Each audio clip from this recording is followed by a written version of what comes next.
माझ्या तमाम मराठी बांधवांनो, भगिनींनो आणि मातांनो, आज महाराष्ट्राचा विकास आराखडा सादर करताना मला खूप आनंद होतोय. पण त्या आराखड्याबरोबरच जर आपण सौंदर्यदृष्टी संदर्भात काहीच बोललो नाही तर त्या विकासाला काहीच अर्थ नाही. आणि विकास घडवायचा असेल तर दूरदृष्टी हवी, आणि दूरदृष्टीला जर रचनेची आणि सौंदर्याची जोड असेल तरच तो विकास चिरंतन टिकेल. एक उदाहरण देतो. मुंबईतल्या छत्रपती शिवाजी टर्मिनसचं. जवळपास 125 वर्षापूर्वी ब्रिटिशांनी हे स्टेशन बांधलं. 125 वर्षापूर्वी या शहराची लोकसंख्या कितीची होती? आज या मुंबईमध्ये एवढे लोंढे आलेत, पण आजही हे स्टेशन टिकून आहे. का टिकून आहे? कारण त्याची रचना सर्वोत्कृष्ट आहे. आणि रचना कधी सर्वोत्कृष्ट होते?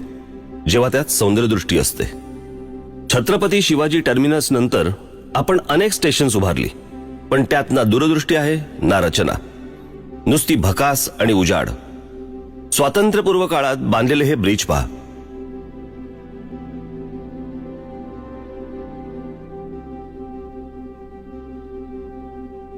आणि आपण बांधलेले हे ब्रिज पहा.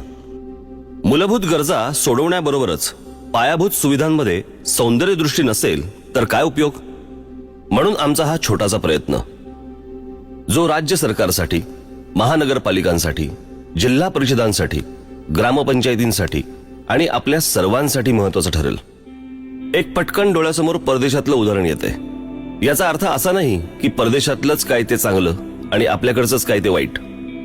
माझं म्हणणं एवढंच आहे की जे चांगलं आहे ते स्वीकारायला काय हरकत आहे.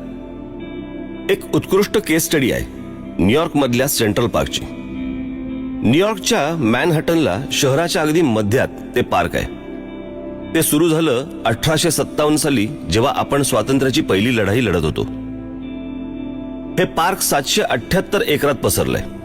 म्हणजे आपल्या मुंबईच्या शिवाजी पार्क एवढी 28 ते 30 मैदानं बसतील एवढं मोठं पार्क आहे ते.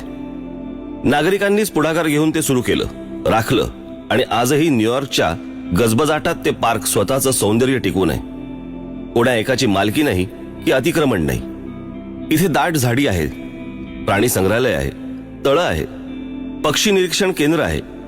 मुख्य म्हणजे या वर्दळीच्या भागात लोकांना हवी असलेली एक शांतता आहे. आणि या एवढ्या मोठ्या पार्कचं व्यवस्थापन कुठचीही सरकारी यंत्रणा करत नाही, तर सेंट्रल पार्क कॉन्झर्वन्सी नावाची संस्था करते. हे का होत असेल?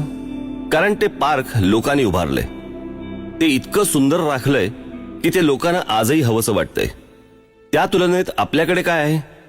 आपल्याकडे पण मुंबईत एक पार्क आहे, बोरिवलीचं संजय गांधी राष्ट्रीय उद्यान.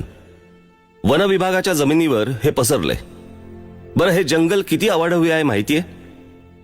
पवईला सुरू होतं ते थेट संपतं घोडबंदरला. हे जंगल किती पसरलंय माहितीये? ते आहे 104 चौरस किलोमीटर्स. मी तुम्हाला सेंट्रल पार्क मध्ये किती शिवाजी पार्क मैदानं बसतील हे सांगितलं. आता आपल्या मुंबईतलं जंगल किती आहे माहितीये? 30 सेंट्रल पार्क बसतील एवढ्या अवाढव्य जागेवर हे पसरलंय. बरं, न्यूयॉर्कला असं पार्क उभारावं लागलं, तर आपल्याकडे निसर्गानेच आपल्या पदरात दान टाकलंय. पण आपण या पार्कची काय अवस्था करून ठेवली आहे माहितीये? भीषण अवस्था आहे. पार्कला चारी बाजूनी वाळवी लागल्यासारख्या इमारती आहेत. बिल्डर मंडळी वाटेल तसं जंगल ओरबाडतायत. जंगल आक्रस्तय. तिथले प्राणी शहरात आसरा शोधतायत. बिबळ्या घरात शिरला असं आपण ओरडत सुटतो, पण अहो, तो आपल्या घरात नाही आलाय, आपण त्याच्या घरात शिरलोय. पर्यावरण रक्षणाच्या नावाखाली कुठच्याही परवानग्या अडवून ठेवणारं वन खातं इथे मात्र डोळे मिटून बसलंय. अक्षरशः या जागेवर बलात्कार होतोय. वन विभागाच्या अशा अनेक जमिनी सरकारी आशीर्वादाने कशा ओरबाडल्या जात आहेत हे मी तुम्हाला दाखवतो.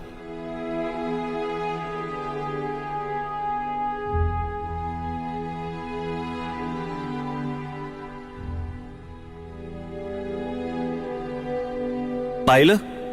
याचं कारण सेंट्रल पार्कवर जसं लोकांचं लक्ष असतं तसं आपण ठेवत नाही. इथे आपलाच रेटा कायम ठेवला पाहिजे, कारण सरकारने तर बिल्डरांना आणि खाण माफियांना ही जंगलं आंदणच देऊन टाकली आहेत. अशी जंगलं सुंदर ठेवणं शक्य नाहीये का? शक्य आहे, पण आपल्याला दृष्टिकोनात बदल आणावा लागेल. या जंगलांना, या नॅशनल पार्क्सना आपलं मानावं लागेल. एकदा हे झालं की ही जंगलं आणि ही पार्क्स जगातली सुंदर पर्यटन स्थळं होतील. हे झालं बोरिवलीच्या नॅशनल पार्कचं. मी तुम्हाला अजून काही उदाहरणं देतो.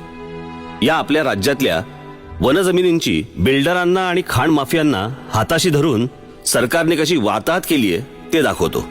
आपल्या कल्याण डोंबिवली जवळच्या शिळफाट्याजवळची जमीन दाखवतो. त्याचं काय केलंय ते पहा एकदा.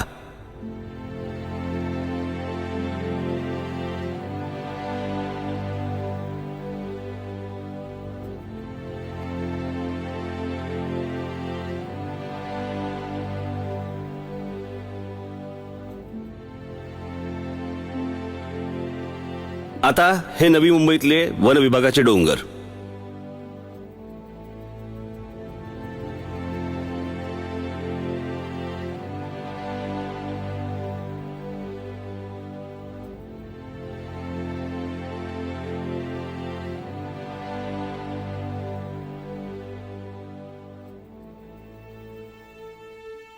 असं संपूर्ण महाराष्ट्रभर सुरू आहे.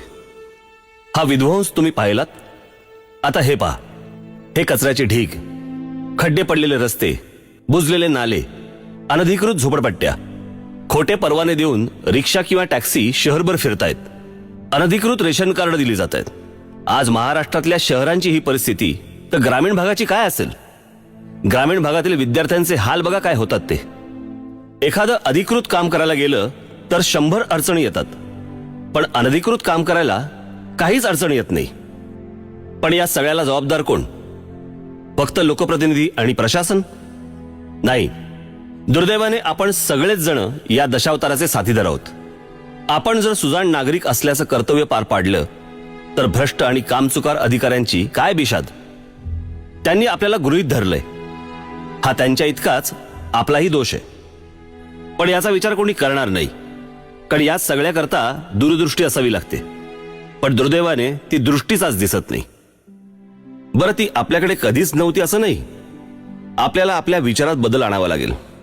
हे शहर माझं आहे, हे राज्य माझं आहे, ही भावना रुजवावी लागेल. मुळात आपण आपलं घर सोडलं तर बाकी कशाला आपलं मानतच नाही. रस्ता महानगरपालिकेचा, माझा नाही. स्टेशन रेल्वेचं, माझं नाही. शाळा जिल्हा परिषदेची, माझी नाही. एसटी सरकारची, माझी नाही.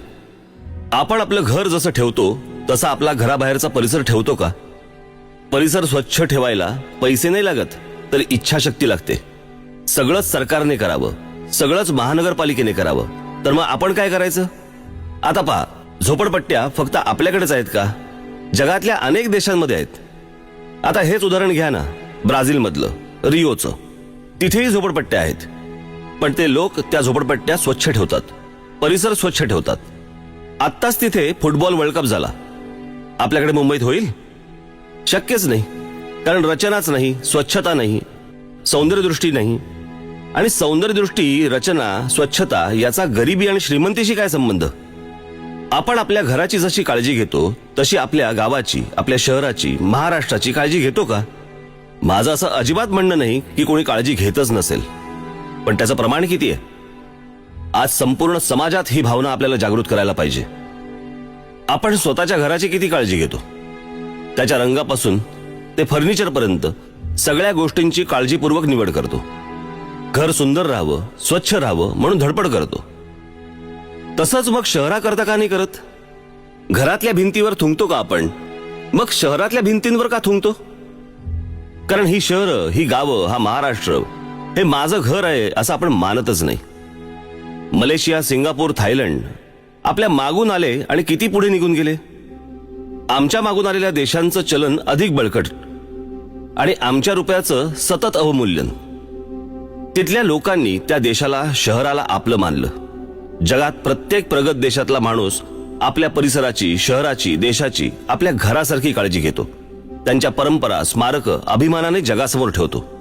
आपल्याकडेही अभिमानाने दाखवण्यासारख्या प्रचंड गोष्टी आहेत. 700 किलोमीटर पसरलेली कोकणची आपली किनारपट्टी आहे. सह्याद्री पर्वत रांगा आहेत, जंगलं आहेत, शिवरायांची गडकिल्ल्यांच्या रूपाने उभी असलेली स्मारकं आहेत, उत्कृष्ट मंदिरं आहेत.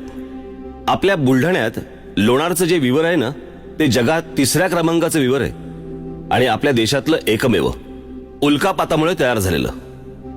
आज आपल्या नागपुरात देशाचा मध्यबिंदू आहे. पण आम्ही कोणाला दाखवत नाही आहोत. शेकडो वर्षांची संगीत परंपरा आहे, साहित्य परंपरा आहे, नाट्य परंपरा आहे, क्रीडा क्षेत्राची परंपरा आहे. अहो, देशात ज्यांनी चित्रपट सृष्टीचा पाया रचला त्या दादासाहेब फाळकेंनी सुरू केलेली चित्रपट सृष्टी आहे. महाराष्ट्राकडे विद्वत्ता आहे, सामाजिक क्षेत्रात काम करणाऱ्या संस्थांचं मोह आहे, शेकडो वर्षांची वारकरी परंपरा आहे. अशा असंख्य गोष्टी आपल्याकडे महाराष्ट्रात आहेत, पण हे आम्ही जगाला ओरडून सांगायला तयार नाही आहोत, अभिमानाने जगासमोर मांडायला तयार नाही आहोत आणि ते नीट राखतही नाही आहोत. आपल्या महाराष्ट्राची खरी ताकद आहे आपल्याकडचे गुणवान तरुण तरुणी, पण तेही हा देश सोडून चाललेत. का चाललेत? चांगलं शिक्षण आणि नोकऱ्या तर त्यांना इथेही मिळू शकतात, पण त्या परदेशातली उत्तम व्यवस्था, राहणीमान, सभोवतालचं वातावरण त्यांना आकर्षित करतं. या मुलांना या देशातच राहावंसं वाटावं असं बरं वातावरणही आपण 67 वर्षात देऊ शकलो नाही. पण आम्हाला या सगळ्याचं काहीच वाटत नाही, कारण आपण विचार करतोय फक्त आपला स्वतःचा. राज्याचा विचार ना तो दुसरा बघेल, या वृत्तीनेच आजपर्यंत घात झाला. एखाद्या समाजाने मनात आणलं तर काय चमत्कार घडू शकतो ते आता आपण पाहूया. आता हे शहर पहा, इथल्या इमारती पहा, रस्ते पहा. शहर पाहतानाच किती छान वाटतं. इथली रचना पहा, इथल्या इमारती पहा, किती छान आहेत. आता आपण दुसरं शहर पाहूया. इथल्या बागा पहा, इथले रस्ते पहा, वाटतं की नाही छान? ही जी 2 शहरं मी तुम्हाला आता दाखवली, त्याचं पहिल्याचं नाव आहे हिरोशिमा आणि दुसऱ्याचं नाव आहे नागासाकी. हे पाहिल्यावर वाटतंय का की या शहरांवरती अणुबॉम्ब पडून ही शहरं बेचिराख झाली होती? गंमत म्हणजे बेचिराख झाल्यानंतर त्यातले काही अवशेष तिथे ठेवून त्याचे त्यांनी टुरिस्ट स्पॉट केले. मग आपल्याकडची शहरं काहीही कारण नसताना बॉम्ब पडल्यासारखी का वाटतात? त्यात काही शिस्त नाही, स्वच्छता नाही, रचना नाही, सौंदर्य नाही, नीटनेटकेपणा नाही. कधी कधी लाजही वाटते आणि कधी दुःखही होतं. ही परदेशातली उदाहरणं देताना मला काही फार आनंद होत नाहीये, पण जगाच्या तुलनेत आपण किती मागे पडलोय हे दाखवावं लागतंय, सांगावं लागतंय. आपल्यालाही हे सगळं बदलायचं आहे, पण त्याकरता आपल्याला सौंदर्यदृष्टी वाढवावी लागेल, रचनात्मक दृष्टिकोन आणावा लागेल. सौंदर्य आपल्या रोजच्या जगण्यात आलं पाहिजे. आपल्या वागण्यात, बोलण्यात, सार्वजनिक ठिकाणी काम करण्याच्या पद्धतीत, सरकारी कार्यालय, बागा, मैदानं, रस्ते, शाळा, ग्रामपंचायती, रुग्णालय, न्यायालय, सार्वजनिक स्वच्छतागृह, सार्वजनिक वाहतूक व्यवस्थेत, एसटी स्टँडवर, ट्रॅफिकमध्ये, महाविद्यालयांमध्ये, विद्यापीठांमध्ये, फुटपाथवर, सर्व ठिकाणी हे सौंदर्य आलं पाहिजे. आता हे बघा, हे काय रुग्णालय आहे? एखादा बरा असलेला माणूस देखील इथे आजारी पडेल. रुग्णालय कसंही बांधलं तरी चालेल असा विचार करून नाही चालणार. तिथे येणारा रुग्ण, त्याचे नातेवाईक यांच्या मनाला बरं वाटेल असं छान वातावरण आपल्याला तयार नाही का करता येणार? शाळेची इमारत घ्या, तिथे जाऊ नये, तिथे शिकू नये अशी का असते? छान रंगवलेली, सुरेख रचना असलेली, तिथे जावं, खेळत बागडत शिकावं असं तिथलं वातावरण का नसतं? काही खाजगी शाळा सोडल्या तर हे वातावरण कुठेच नसतं. आता आपली शासकीय कार्यालय घ्या, दुःखी, कष्टी अशी का असतात? तिथे जाऊच नाही असं वाटतं. त्या वातावरणातच एक सुस्तपणा, निरुत्साह असतो. सगळीकडे तेच वातावरण. आता आपल्या स्मारकांचंच घ्या ना. आपल्या स्मारकांविषयी तर बोलूच नाही. ज्या लोकांनी आपलं आयुष्य ज्या समाजाकरता दिलं त्यांची स्मारकं आपल्याला धड राखताही येत नाहीयेत. रंग उडालेली, निरुत्साही स्मारकं पाहून मला कधी कधी लाज वाटते. आपल्याला या वृत्तीत बदल घडवायला हवा. ही परिस्थिती बदलायला हवी. आपल्याला वातावरणातच एक सौंदर्य आणायचंय. आपल्या कामात, कामाच्या शैलीत, सरकारी कामकाजात सर्वत्र बदल आणायचा आहे. आपल्याकडे म्हटलंय सत्यम शिवम सुंदरम. सुंदरतेचं महत्व सत्य एवढंच आहे आणि निर्मिती एवढंच आहे. सुंदरता आपल्या वातावरणात आली पाहिजे, आपल्या अंगात भिनली पाहिजे. मी पुन्हा एकदा सांगतो की हे अवघड नाहीये. दुसऱ्या महायुद्धाने युरोप पार बेचिराख केला, पण लोक नाही खचली. त्यांनी पुन्हा नव्या जोमाने युरोप उभा केला.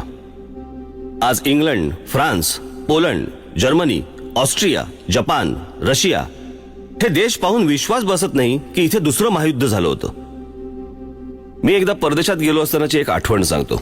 तिथे प्रत्येक शहरातल्या, गावातल्या रस्त्यावर फिरताना मला एक अजब प्रकार दिसला. तिथे प्रत्येक घराच्या बाहेर फुलांची सजावट असायची. सजावट म्हणजे प्रत्येक त्यांची गॅलरी, त्यांचे वरांडे सगळे हे फुलांनी सजवलेले असायचे. त्याची रचना बघून मला गंमत वाटली. मी ज्यांच्याबरोबर फिरत होतो ते स्नेही तिथलेच होते. मी त्यांना विचारलं की इथल्या थंड वातावरणात फुलं टिकतात म्हणून हे लावतात का? ते म्हणाले, छे, इथे एक समज आहे. खूप वर्षापासूनचा. जे घर सुंदर सजवलेलं, त्या घरातील स्त्री ही चांगली अभिरुची असलेली आणि चांगलं आदरातिथ्य करणारी असणार. ज्या घराबाहेरची सजावट चांगली, त्या घरातल्या स्त्रीचं घराकडे लक्ष आहे असं ते समजतात. मला गंमत वाटली. गंमत याच्यासाठी वाटली की सत्यम शिवम सुंदरम हा मंत्र आपण जगाला दिला, पण दुर्दैवाने आपणच हा मंत्र विसरल्यासारखं आजकाल वागतोय. आपल्याला हे सगळं बदलायला हवं. महाराष्ट्राचं फक्त दिसणं नाही तर असणं सुधारायला हवं. बदल फक्त वरवरचा नाही तर तो आपल्या वृत्तीत यायला हवा. आपल्या वागण्यात, बोलण्यात, सार्वजनिक कार्यक्रम घेण्यात, किंबहुना राजकारणात देखील आपल्याला बदल घडवायचा आहे. कामाच्या पद्धतीत, कामाच्या झपाट्यात, सर्वत्र हे दिसलं पाहिजे. आपल्याला महाराष्ट्र सुंदर केला पाहिजे. महाराष्ट्र सुंदर म्हणजे रस्ते, नद्या, शाळा, सरकारी कार्यालय, बागा, सगळं वातावरण सुंदर केलं पाहिजे. मन प्रसन्न तर ते मन स्वप्न पाहिल मोठी. महाराष्ट्राला मोठं करण्याचं, संपन्न करण्याचं स्वप्न आपल्याला पाहायचंय. एका उत्तम मराठी समाजाचं स्वप्न.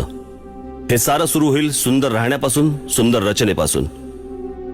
ही सुंदर रचना हीच आपल्या महाराष्ट्राच्या विकासाच्या आराखड्याची गुरुकिल्ली. हीच आपली कार्यसंस्कृती, हीच आपली दिशा सुंदर आणि संपन्न महाराष्ट्राची.